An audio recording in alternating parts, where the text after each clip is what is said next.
What is money? This is a question that is not often asked or even heard anywhere in our educational media systems. Money is the root of all evil, we are told, and it takes money to make money. But it is also what makes the world go round. What is this thing we call money? The stuff we put in our pockets and look at in our bank accounts. Money can be primarily described as a technology. It is a technology developed over many millennia to serve as a means of exchange, a store of value, and a unit of account. Many cultures have used many different ways to do this. Shiny stones, arrowheads, cattle, and many other things. One of the primary necessities of money was that it was scarce, it was durable, and it could be easily transported. Some of these primitive historical attempts of money were better at being money than other types.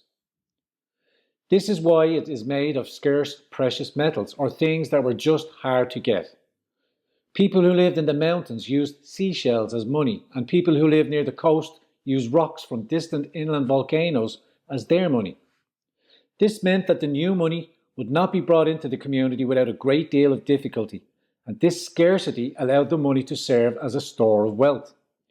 Scarce money would allow people's wealth to grow faster than the influx of new seashells or shiny rocks. By this way, their savings were stored and safe.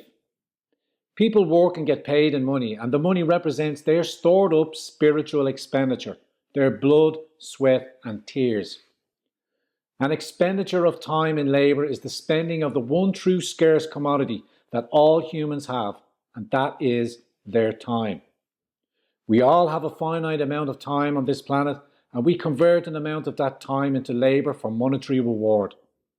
Should this money supply increase in your society, it will devalue the store of your spiritual exertions, and you find yourself poorer and poorer. The money supply increases as new seashells are brought into your mountain community, or your fishing village is showered in a shiny volcanic rocks from the sky. The money supply increases even as your remaining time does not. The scarcity is gone, and so are the savings. Your poor peasant self is caught in a spiral of having to work harder to save the same amount as before this money inflow. This concept takes a bit of thinking. It's not obvious and it's well hidden. And it is my pleasure as your gracious host to share with you with this information and hope it provokes a few thoughts. Most people are not exposed to this at any time in their life, and whether by accident or deliberate, this conversation is never in the public view. Most people work hard and live their lives without ever asking themselves what money is or how it works. Today, we have central banks of the world engaging in endless expansion of the money supply. In simplest terms, the central banks create more money which they inject into the system. This new money winds its way through the economy, forming bubbles in housing, tech companies and elsewhere. But this increased money dilutes your wealth too. It waters down your savings like a beer mixed with lemonade.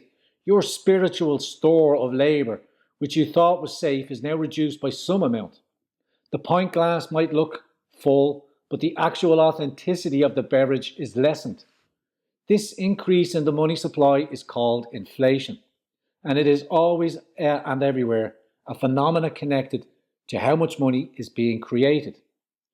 Inflation is just a hidden tax, but it is a hidden tax most punitive on those most unable to pay it. A government that devalues currency through inflation is fooling people that their pocket is being picked.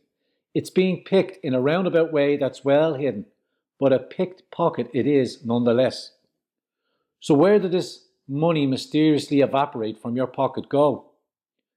The wealth goes to those who make the money as surely as a man who makes fake €20 notes in his garage makes a profit. This wealth accumulates to the government, who can use it to provide services to aid you or oppress you, depending on your government. It also flows into the banking sector, into the various funds and monolithic financial houses that are no friends of any nation and all the terrible influence they wield.